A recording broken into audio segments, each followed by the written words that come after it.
Boa noite, meus amigos, minhas amigas, nossos companheiros aqui do canal da Associação Espírita O Bom Samaritano de Avaré.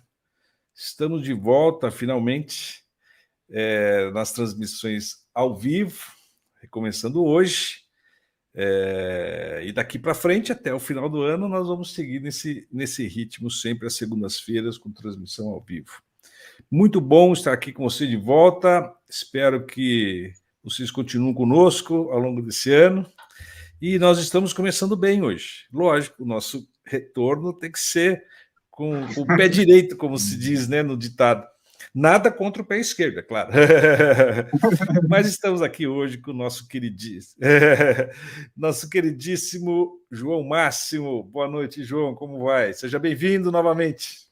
Boa noite, Marcelo. Boa noite, queridos irmãos. Que alegria estar retornando aqui com vocês para mais um ano de reflexões, de estudo. Afinal de contas, o Evangelho é o grande caminho para a gente, né?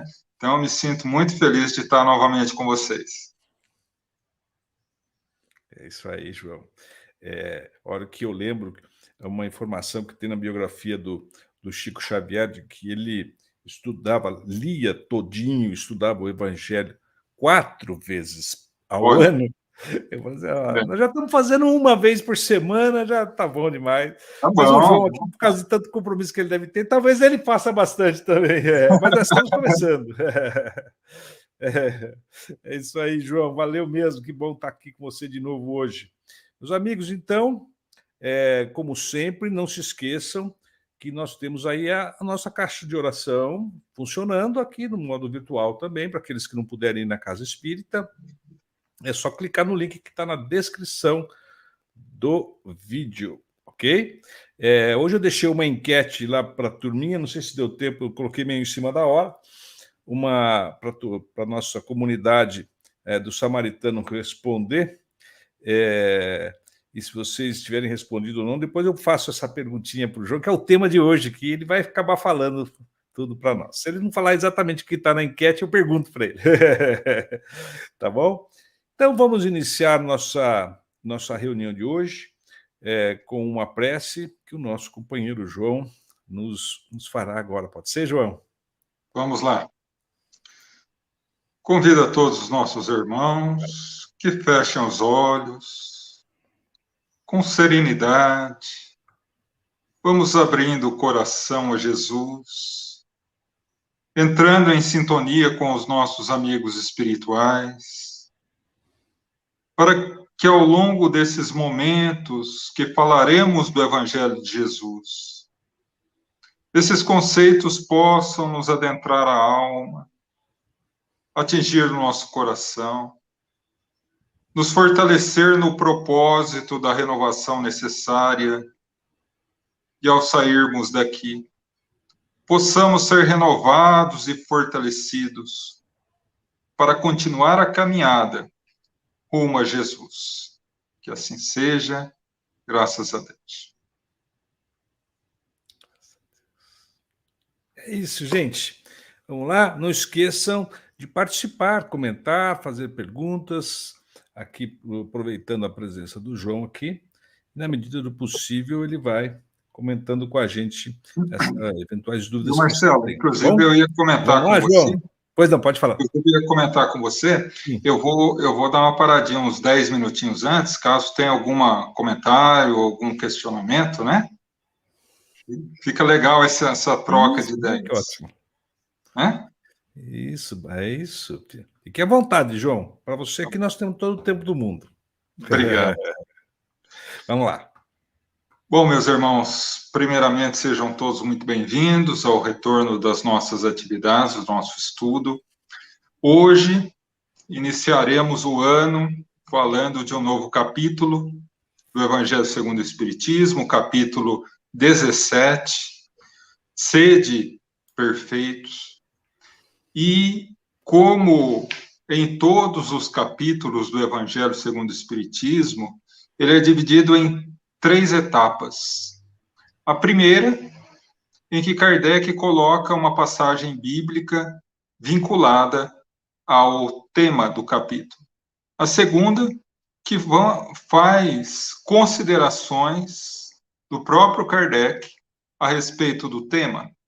E a terceira, que ele chamou de Instrução dos Espíritos, onde ele dá voz aos espíritos, colocando ali as mensagens correspondentes ao tema.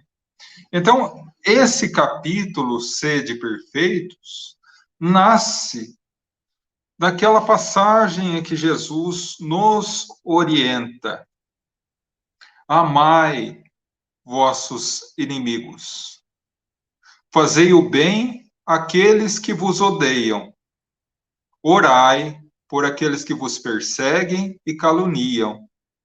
Pois se não fizerem isso, o que serão a mais do que aqueles que não fazem? Os publicanos só amam aqueles que os amam. Fazei mais, pois assim sede perfeitos, como vosso Pai Celestial é perfeito. E essa passagem gera algumas dúvidas, algumas dificuldades de interpretação. E eu, particularmente, entendo que nós precisamos não apenas ler as passagens e tentar compreender a passagem isolada. É necessário entender o conceito da passagem. Porque se nós entendemos o conceito da passagem, nós utilizamos na passagem propriamente dita, em outras passagens semelhantes e na nossa própria vida. Não é? Então, a primeira coisa que nos atenta aí, esse capítulo fala da perfeição. Jesus, o governador espiritual do planeta, se dirige para nós, o seu rebanho, os seus tutelados, a humanidade.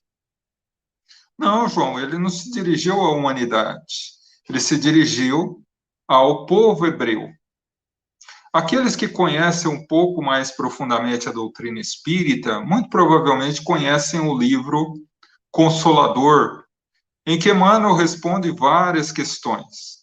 E lá na questão 282, é colocado a Emmanuel a seguinte questão: por que no Evangelho e na Bíblia, de uma forma geral, Deus só fala com o povo hebreu? E Emmanuel fala de forma muito lúcida que na forma lúdica, na forma simbólica da Bíblia, o povo hebreu simboliza toda a humanidade. Então, Jesus estava falando para todos nós: sede perfeitos, como vosso Pai Celestial é perfeito. E aí surge uma dúvida, talvez a maior e primeira delas: nós podemos nos igualar a Deus em perfeição? Seria possível uma criatura chegar ao grau de perfeição do Criador? Vamos analisar segundo a ótica da doutrina espírita e segundo o Livro dos Espíritos. Né? Vamos primeiro iniciar da seguinte forma. Na questão 27 do Livro dos Espíritos, Kardec pergunta assim: quais são os elementos do universo? O que existe no universo?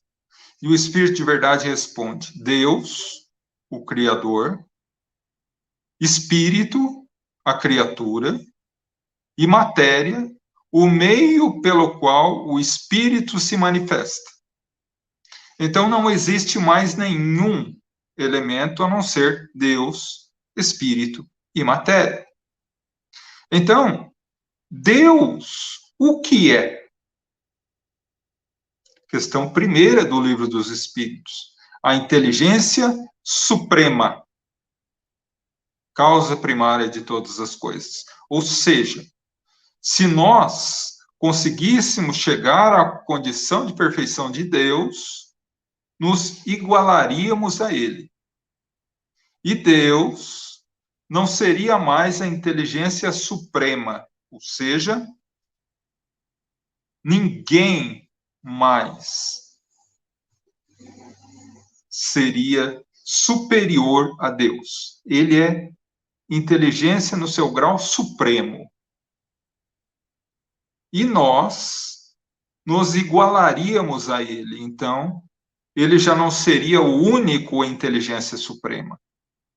Mas, se nós voltarmos à questão 13 do Livro dos Espíritos, quando Kardec analisa junto aos espíritos de luz as características de Deus, ali o Espírito de Verdade afirma, entre várias características, que Deus é único.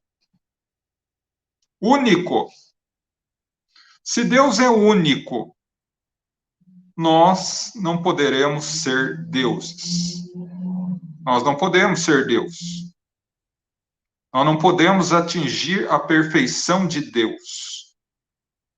Então, se somos espíritos, atingiremos uma perfeição, mas não a perfeição absoluta. Mas, João, por que então Jesus disse isso? Seria a condição de espírito puro uma perfeição relativa à humanidade? E aí eu convido vocês a analisar a questão 113 do Livro dos Espíritos. Quando lá no final da escala espírita, Kardec analisa junto ao Espírito de Verdade a primeira ordem dos espíritos puros. E ali, o Espírito de Verdade afirma, na questão 113, que o espírito, depois de ter atingido uma evolução que lhe permite o mais alto grau de perfeição possível à criatura. Se ele parasse em perfeição, tudo bem, poderíamos nos comparar a Deus. Mas ele coloca, atingir um grau de perfeição possível à criatura, aos espíritos, a nós todos. Então, nós afirmamos, com base na doutrina, que nós não conseguiremos jamais ter a perfeição absoluta, porque a perfeição absoluta é única em Deus. Mas nós podemos atingir uma perfeição relativa. Uma perfeição relativa, que também é extraordinária. E nós, na nossa atual existência, na nossa atual condição encarnatória, na nossa atual condição evolutiva, nós sequer temos ideia de onde essa perfeição relativa pode chegar. Né? Apenas abrindo um parênteses aqui, há um grande estudioso israelita, ele é rabino, e ele escreveu um livro sobre Deus. Só sobre Deus. Chama Pedras de Luz. E o primeiro capítulo, ele fala da natureza de Deus. E ele dá uma definição de Deus extraordinária. Ele diz assim: Deus começa onde termina o infinito. Portanto, nós não temos condições de aquilatar, não temos condições de avaliar a perfeição absoluta de Deus. Mas nós podemos ter uma ideia, através da escala espírita, que nós sabemos, espíritos maus, totalmente escravizados pelos vícios. Espíritos bons, que ainda têm vícios, mas já lutam contra eles. E espíritos puros, aqueles que já não têm vício, aqueles que se libertaram, espíritos puros.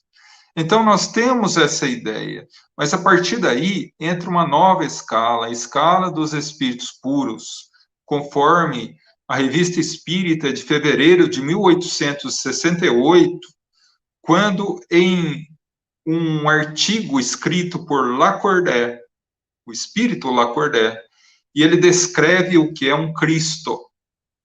E ele diz o seguinte: há ao lado de Deus espíritos que chegaram ao topo da escala dos espíritos superiores, dos espíritos puros, e mereceram ser iniciados nos mistérios de Deus.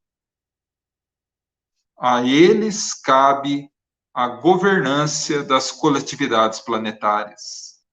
Então, Jesus chegou a esse patamar de evolução, em que ele não só formou a Terra, como dirige amorosamente toda a população encarnada e desencarnada do planeta Terra.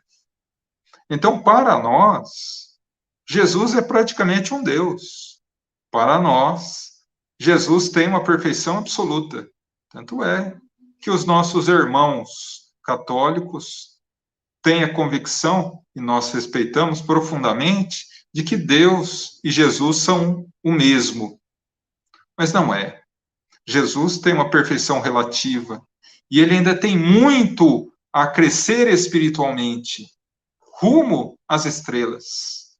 Nós não temos nem ideia do grau de perfeição de Jesus, ainda mais das perfeições ou do desenvolvimento da sua perfeição que ainda lhe falta. Então, diante disso, nós percebemos que quando Jesus fala, sede perfeitos, como vosso Pai Celestial é perfeito, ele não está falando na perfeição absoluta. Ele está falando da perfeição relativa permitida a uma criatura humana. Não permitida no sentido que Deus não quer que ninguém chegue a ele. É que é impossível um ser criado por Deus atingir o Criador. É impossível a criatura igualar-se ao Criador. Então, a partir daí, ele coloca um exemplo.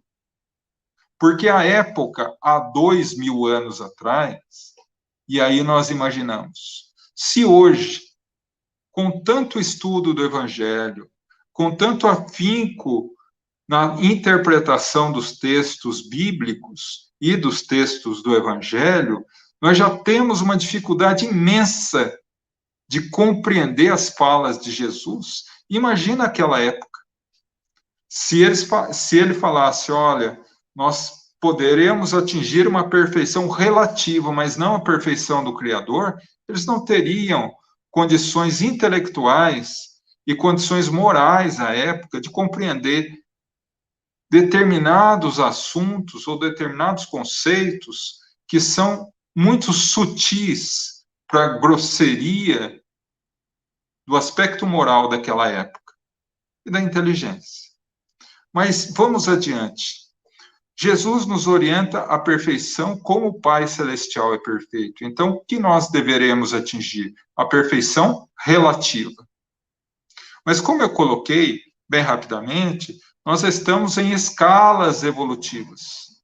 Nós ainda estamos na primeira escala. Qual é a primeira escala?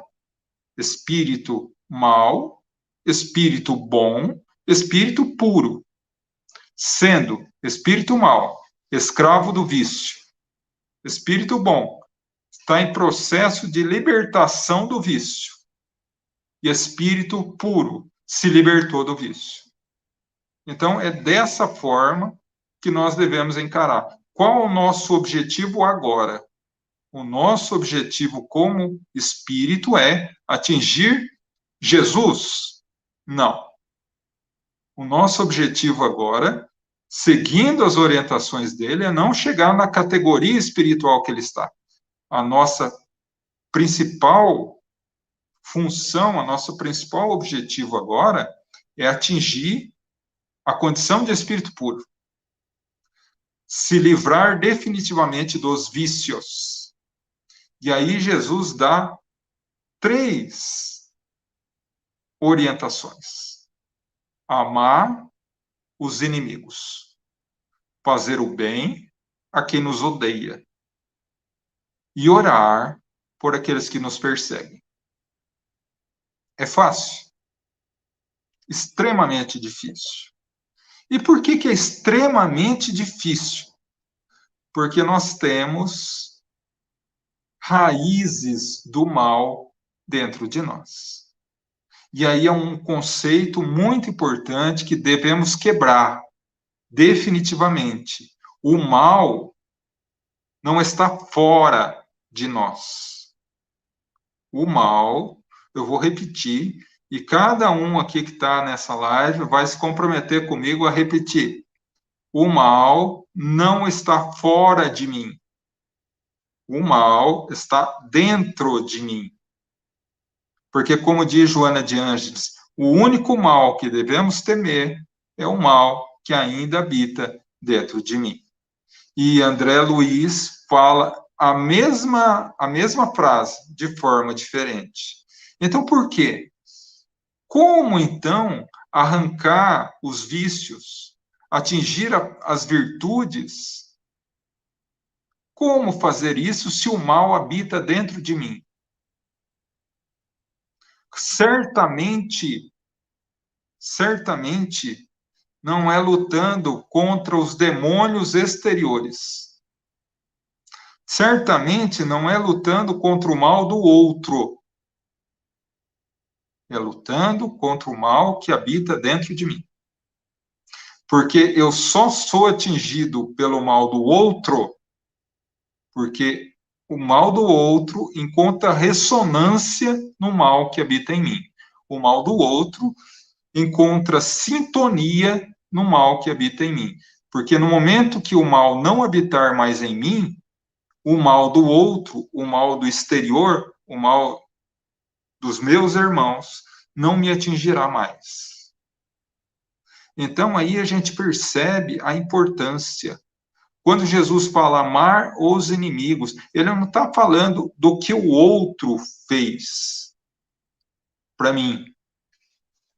Não, ele não está falando do que o outro fez para mim. Ele está falando o que eu devo fazer em relação ao que os outros fazem para mim. O outro me espizinha, o outro me humilha, o outro me castiga. O importante não é o que ele fez, porque ele vai se reparar com a lei da consciência. A lei imortal da consciência, que é a lei de Deus presa em nós. Mas o importante é o que eu faço com o mal que os outros me fazem. Eu perdoo? Eu relevo? Eu abençoo o outro? Eu amo o outro? E o que é amar? O que é amar? Né? E aí André Luiz tem uma frase linda, ele fala assim, se Jesus nos orientou a amar os nossos inimigos, com que grau de amor eu devo entregar o meu sentimento àqueles que me entregam o coração, a minha família? Então, mas o que é o amar? João, evangelista, em seu maravilhoso evangelho, aqui eu abro um parênteses, eu adoro o evangelho de Lucas, de Marcos, de Mateus, mas eu tenho um carinho todo especial pelo evangelho de João. E João, lá no capítulo 4, versículo 8, diz qual é o entendimento de Jesus para o ato de amar. João evangelista diz assim: amar é fazer ao outro o que gostaríamos de receber. e não fazer ao outro o que não gostaríamos de receber. Isso é amar. Isso é amar. Então, quando Jesus fala isso, ele não está falando, olha, abraça, beija, leva para casa, para dormir no quarto de hóspedes, fazer um churrasco para a pessoa, não. O inimigo me prejudicou, faça a ele não o que ele fez para mim, que isso não é amar. Amar é fazer o quê? Fazer o que eu gostaria que ele fizesse para mim. Porque a única voz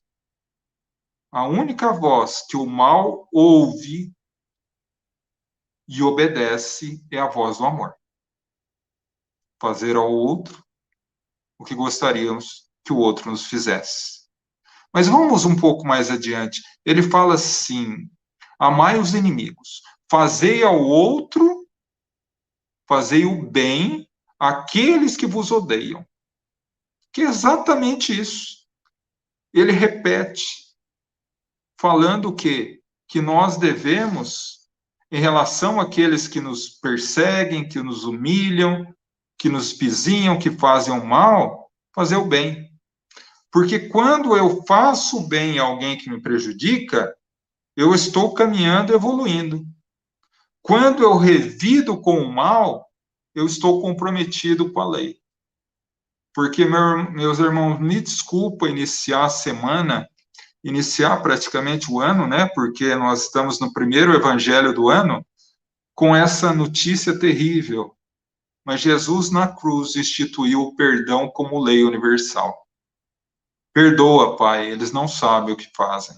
A partir dali, o perdão passou a ser lei. Não é um direito da pessoa ofendida, é um dever de todos nós. Ou como ele fala em outra oportunidade, perdoa 70 vezes, 7 vezes.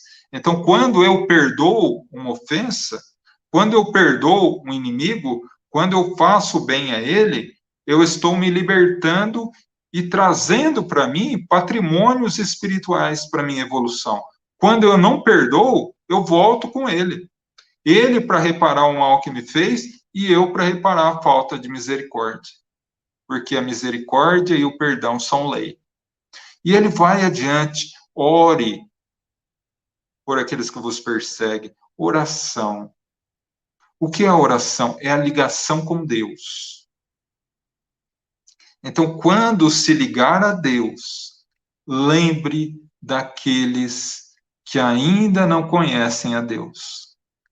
Lembre daqueles que te pisaram, daqueles que te perseguem, porque eles estão entrando no túnel de sombras.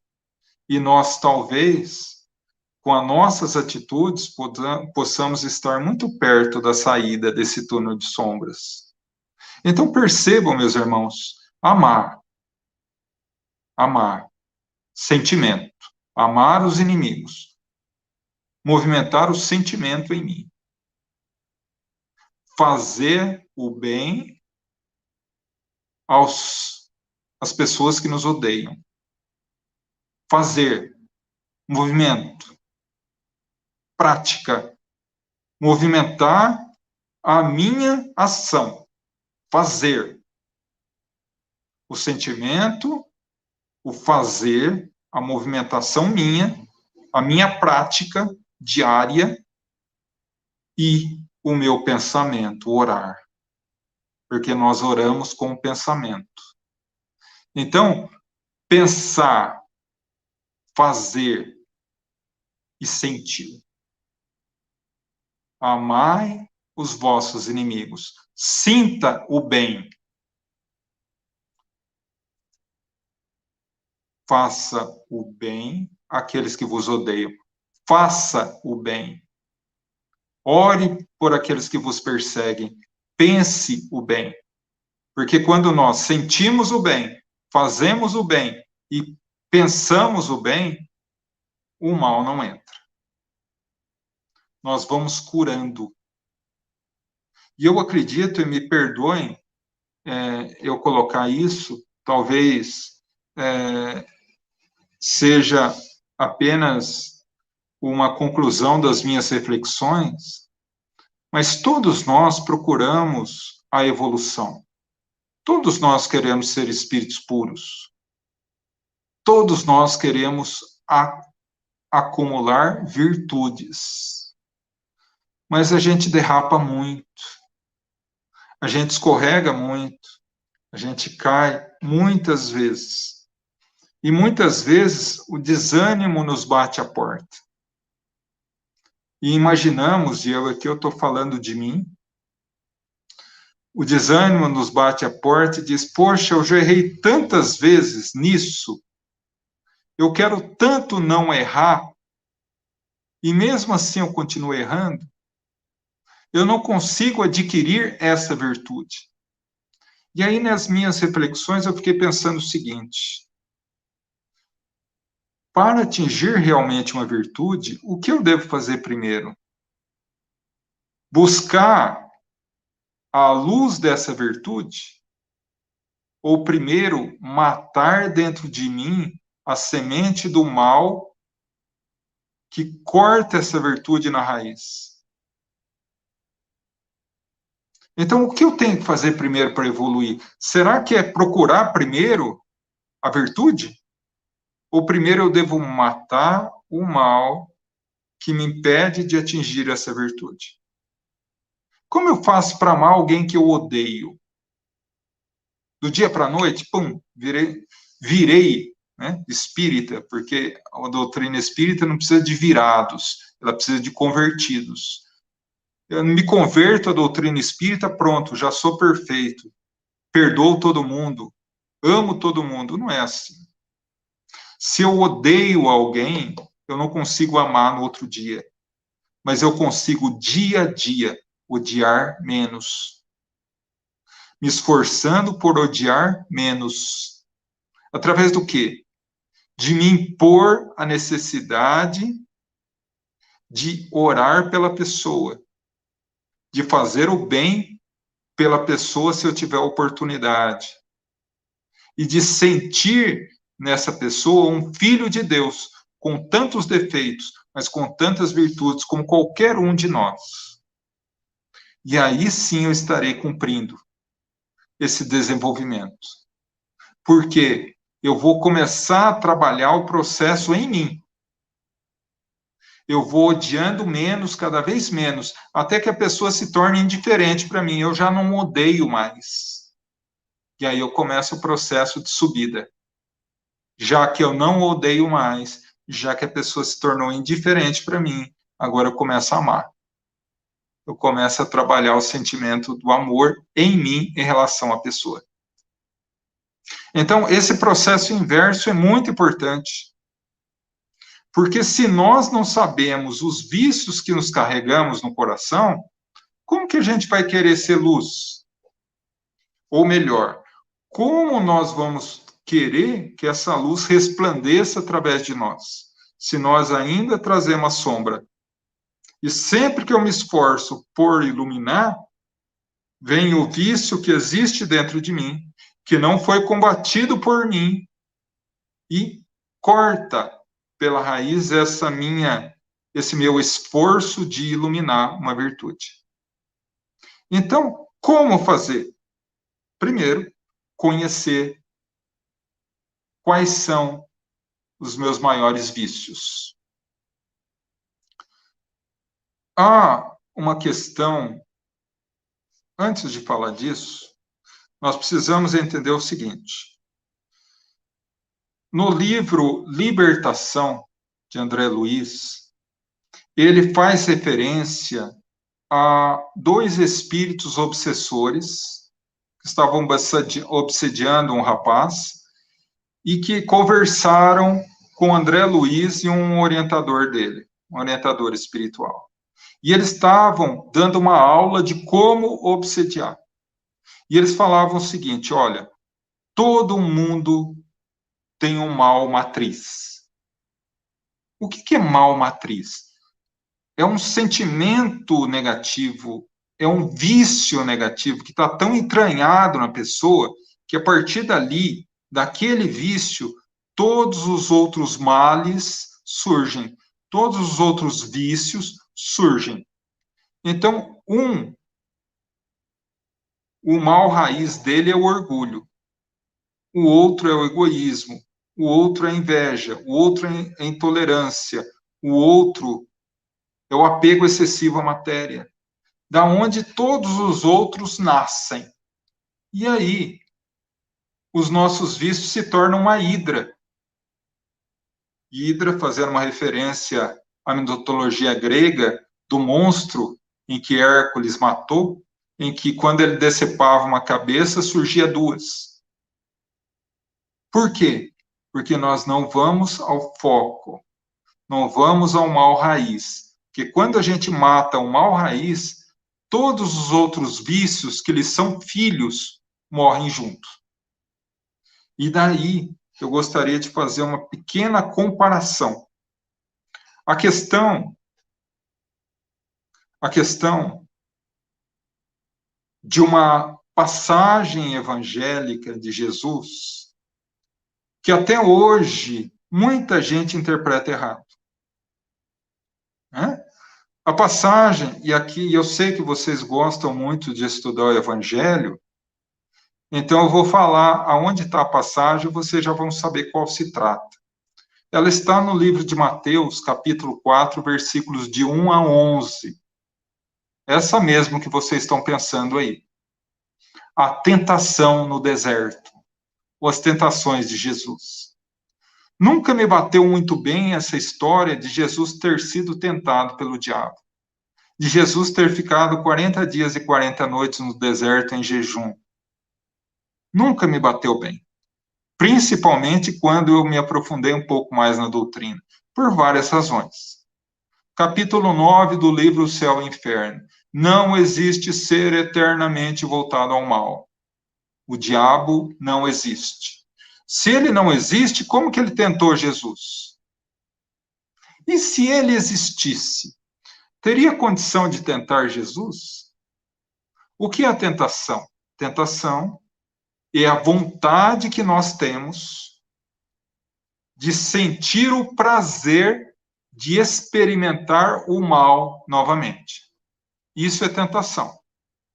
É a vontade que nós temos de experimentar o mal de novo. Mais uma vez. O mal não de fora, o mal que existe dentro de mim.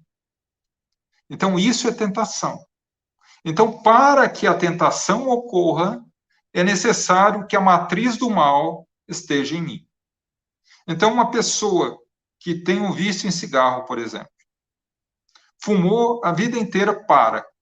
Na segunda semana, ele ainda está em processo de recuperação. Alguém oferece. Ele se sente tentado a fumar. Por quê? Porque ele ainda não matou definitivamente a matriz do mal do cigarro dentro dele. Então, ele tem a vontade de fumar de novo.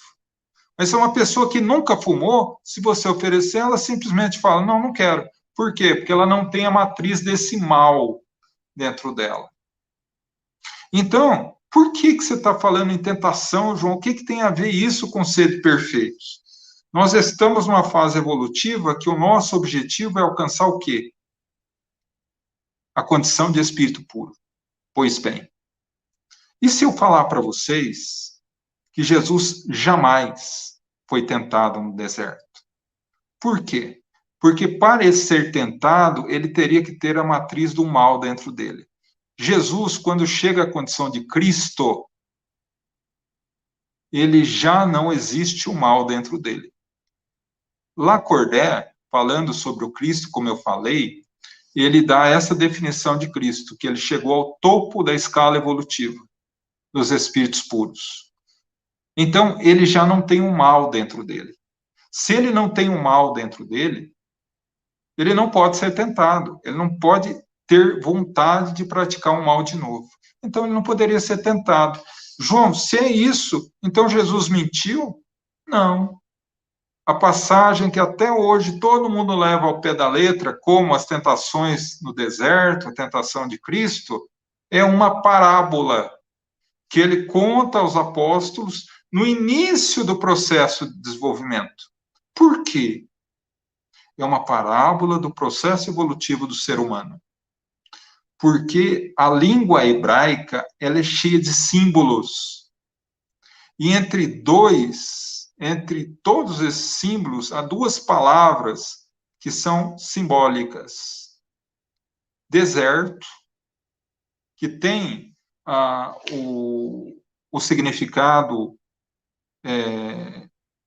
correto da palavra, deserto, como deserto mesmo, mas ele tem um outro significado em hebraico, que é coração, íntimo. Então, Jesus foi ao coração. O indivíduo tem que ir ao coração para atingir a perfeição. Que a luta para vencer as tentações do mundo está no terreno do coração. E a outra palavra, João, 40. Quantos dias Jesus passou no deserto? 40. Querem ver como 40 se repete? Gênesis. Noé. Quantos dias e noites choveu no dilúvio? 40. O livro de Êxodo, aliás, o livro de Reis.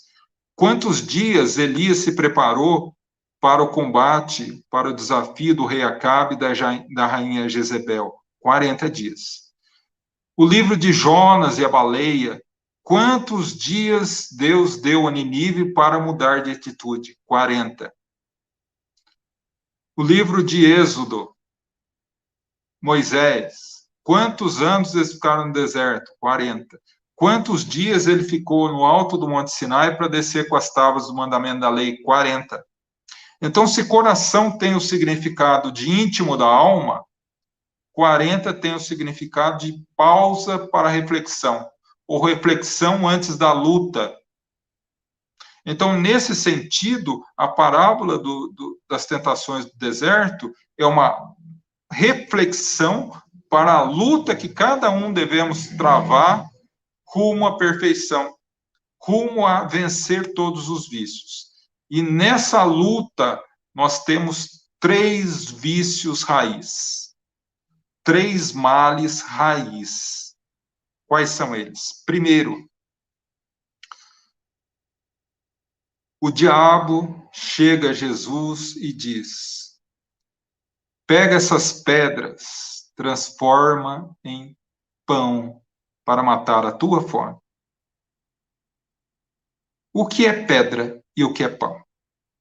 Na linguagem hebraica, na cultura hebraica, o pão é representação maior da nutrição do corpo físico, porque 80% do povo hebreu comia peixe e pão só. Então, o pão é o alimento por excelência do corpo. E pedra? Pedra é a representação hebraica de espiritualidade. Tanto é que o maior cemitério da Palestina fica em Jerusalém, na encosta do Monte das Oliveiras. Existem milhares de túmulos ali, e ali você não vê uma flor, só vê pedra. A pessoa vai e leva a pedra, porque a pedra é o significado da espiritualidade. Na época de Jesus e até hoje, sempre que ocorre algo diferente, sobrenatural, que eles não conseguem explicar, algum fenômeno mediúnico, eles colocam uma pedra no local para representar que ali teve um fato inexplicável, um fato espiritual. Então, quando o diabo, entre aspas, diz a Jesus, troca o pão, a pedra pelo pão, ele está falando, olha, troca a espiritualidade pelo material. A espiritualidade pelas facilidades do bem humano, as facilidades do mundo terreno. E o que Jesus responde? Nem só de pão vive o homem. Ou seja, nem só da matéria, nem só das coisas humanas vive o homem, mas de cada palavra que sai da boca de Deus, ou seja, do divino, que é o essencial. Então, o primeiro obstáculo, o primeiro mal raiz que a gente tem que matar dentro de nós é o apego excessivo à matéria. aprender a viver com o necessário, aprender a saber o que é o supérfluo. Questão 922 do Livro dos Espíritos. 922 do Livro dos Espíritos. Há uma média de felicidade possível a todos nós? Sim. Um aspecto material é viver com o necessário. O aspecto espiritual é ter paz de consciência e fé no futuro. Então, aprender a viver com o necessário é não ser escravo da matéria. Esse é o primeiro ponto. A segunda tentação, quando o diabo, entre aspas, chega a Jesus, leva-o a Jerusalém, no alto do pináculo do templo. O pináculo é o seguinte, é a quina do templo, o ponto mais alto do templo. Para vocês terem uma ideia, o Templo de Jerusalém, o famoso Templo de Salomão, que foi ampliado por Herodes o Grande, tinha mais ou menos 60 metros de largura por 100 metros de comprimento e uma altura de 70 metros. Então, levou até o pináculo, a 70 metros de altura, e disse, pula daqui e ordena a Deus que mande os seus anjos para livrá-lo da morte certa. Ordena a Deus. O segundo mal raiz da nossa vida é o orgulho. É querer se comparar a Deus. Querer mandar em Deus. E quem de nós nunca quis mandar em Deus? Oh, Deus, faz isso para mim. Mas se não acontece, eu fico de mal com Deus. Eu fico revoltado com Deus. Por que Deus fez isso comigo? Por que Deus não me permitiu isso? Por que Deus tirou essa pessoa de mim? Por que Deus? Mas Deus é infinito amor. E cuida e ama dos seus filhos todos igualmente. Então, a segunda tentação é referente ao orgulho, que cada um de nós traz no coração. Superado o apego excessivo à matéria, superado o orgulho, o último degrau para atingir a pureza, o diabo chega a Jesus e diz, leva-o até um monte muito alto, que hoje é conhecido na Palestina como o Monte de Jericó, que é um local bem alto, em que se vê toda a Palestina praticamente. E o diabo lhe mostrou todos os reinos do mundo e disse, tudo será seu se me adorar. E pela primeira vez na parábola, Jesus diz, sai, Satanás. Uma referência clara que vencendo o egoísmo, o mal se afasta de mim. E Jesus diz, sai, Satanás, porque está escrito, terá um único Deus, e só ele renderá culto soberano. E o demônio sai, e os anjos vêm servi-lo. Quer dizer, a integração total do filho com o pai, da criatura com o Criador. Vencido o egoísmo de querer tudo para si mesmo, nós matamos definitivamente o terceiro mal raiz que existe em nós, que é o egoísmo. Então, meus irmãos, para que nós possamos ser perfeitos, na relatividade que Jesus nos demonstra como nosso modelo e guia, questão 625 do Livro dos Espíritos, se nós queremos a felicidade e a paz da perfeição dos espíritos puros, ao que nos reserva mais diretamente essa escala evolutiva de agora, em que estamos todos inseridos, temos que matar primeiro os vícios, para que naturalmente as virtudes se façam.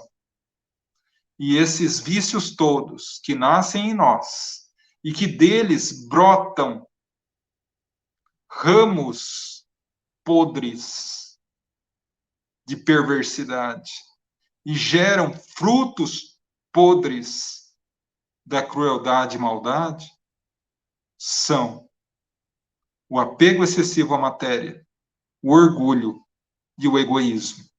Superado isso, nós alcançaremos a pureza celestial. Mas para isso, é necessário parar de combater o mal nos outros e começar a matar o mal que existe dentro de nós. Porque só assim a gente vai conseguir ser perfeito, como Jesus nos orientou. Gratidão, meus irmãos. E agora eu abro para alguma reflexão que vocês tenham.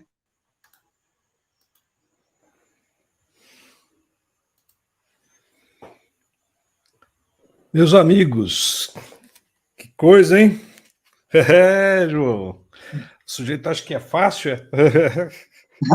Assim mesmo. Pessoal, vocês têm algum comentário? Fiquem à vontade, que eu posso até começar aqui com uma não é bem uma dúvida, mas assim, enfim, aquilo que você falou sobre o inconformismo inicial, né, a respeito das tentações sofridas por Sim. Jesus, né? Eu tenho uma cisma semelhante, tudo bem que eu vou até escapar um pouquinho do assunto. Num outro ponto que fala que ele ficou zangado com os mercadores em torno Vendilhões do do templo. templo e os vendilhões e fez lá um escarcéu, vamos dizer assim, né? Sim, sim.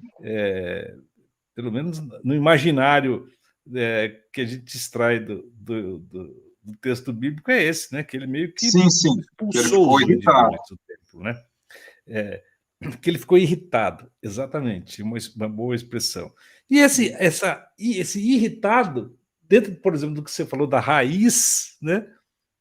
Não sei se caberia também, né? Dentro daquilo tudo que a gente concebe a partir da doutrina espírita acerca da personalidade de Jesus, né? Mas você sabe, Marcelo, Por aí que será entra que. uma questão. Entra aí, desculpa. Imagina, é isso aí. Não, aí entra uma coisa que eu achei essencial. Por muitos anos eu estudei Evangelho, mas não me aprofundava muito. Quando eu comecei a me aprofundar, eu já vi de cara a necessidade de aprofundar um pouco na cultura hebraica. Porque se a gente não se aprofunda um pouco na cultura hebraica, a gente não sabe. Muitas passagens a gente leva ao pé da letra e vai ficando sem sentido.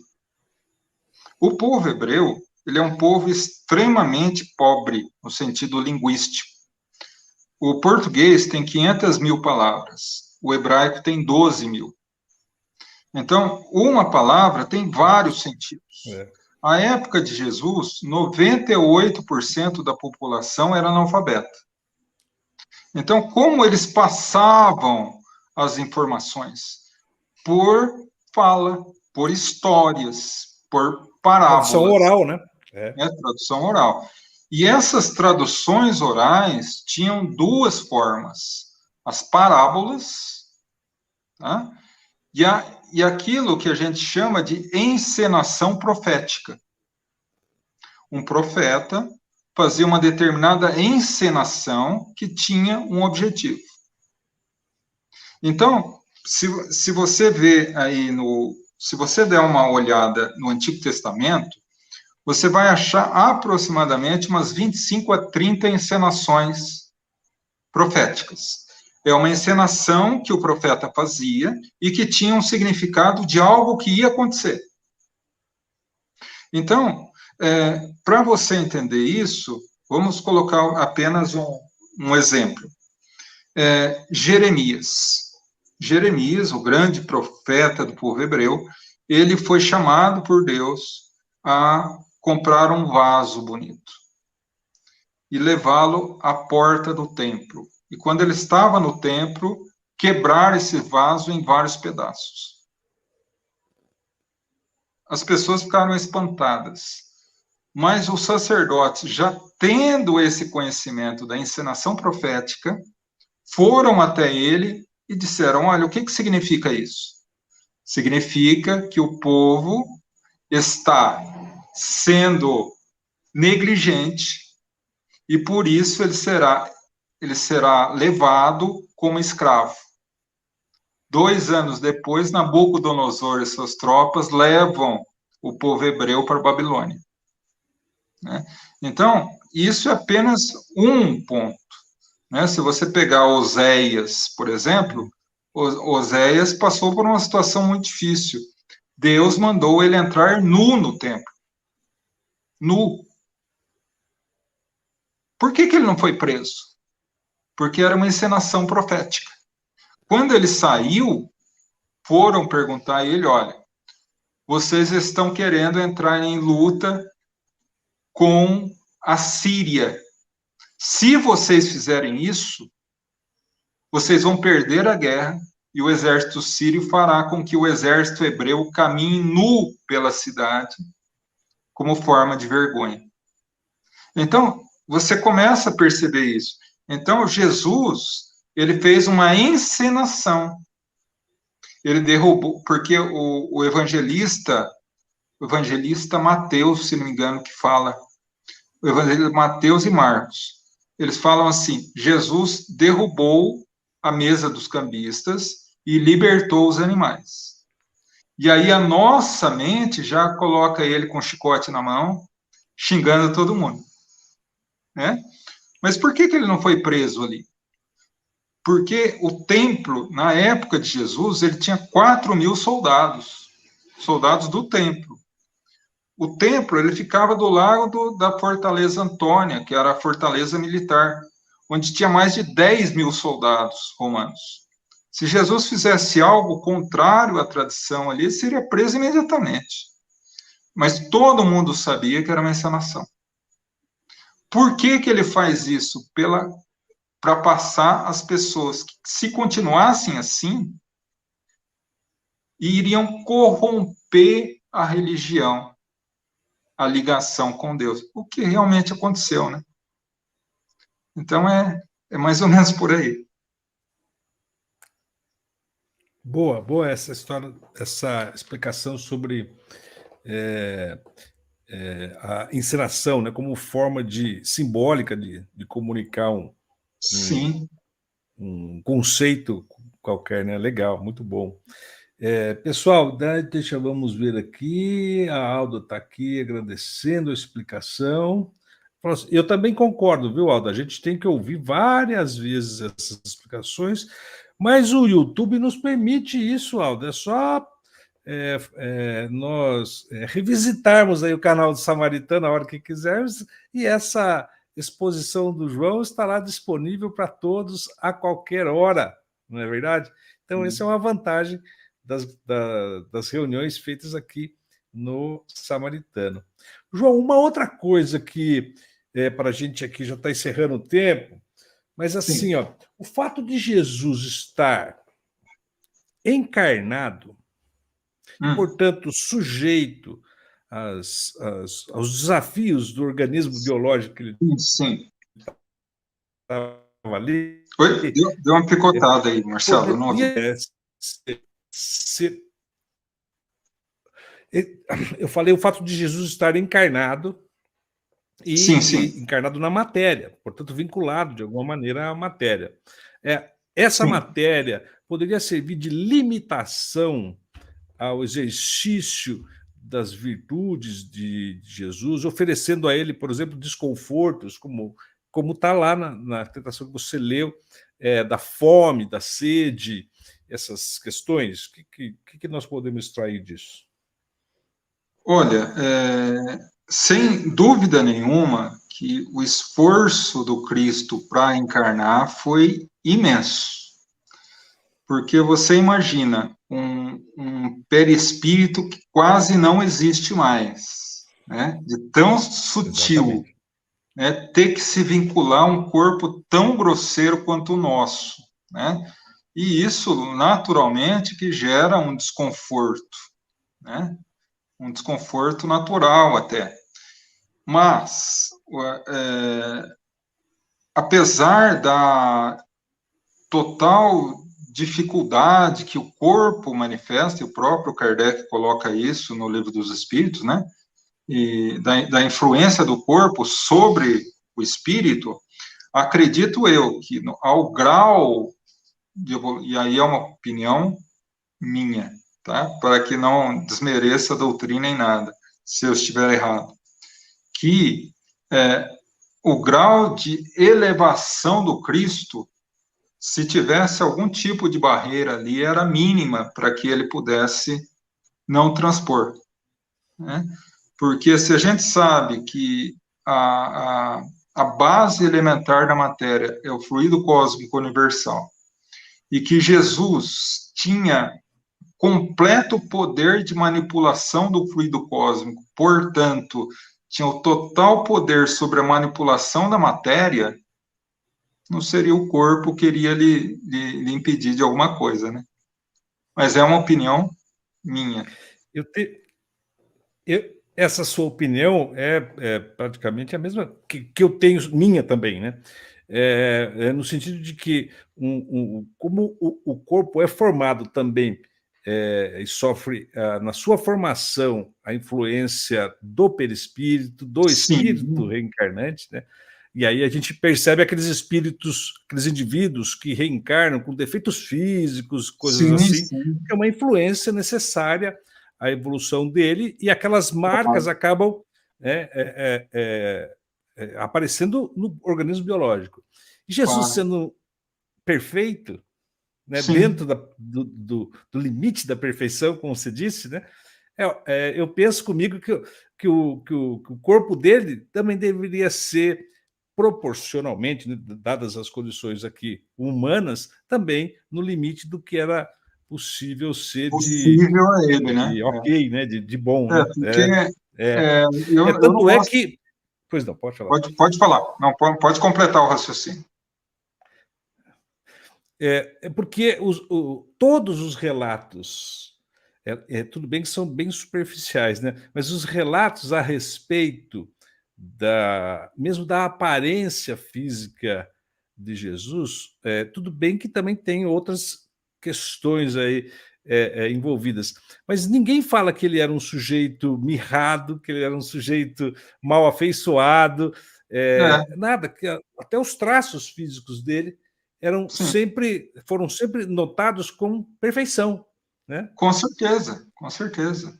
E tanto que ele era um hebreu típico, né? Essa história É, de nórdico aí veio no século IV, porque você vê a incoerência. Jesus era loiro de olho azul no meio de hebreus. Só que ele não distinguia de ninguém, tanto que o centurião romano que foi prender Jesus perguntou: qual será Jesus? Aquele que eu der um beijo. Então, quer dizer, ele era exatamente igual aos outros, né? até porque ele não ia admitir uma exceção, né?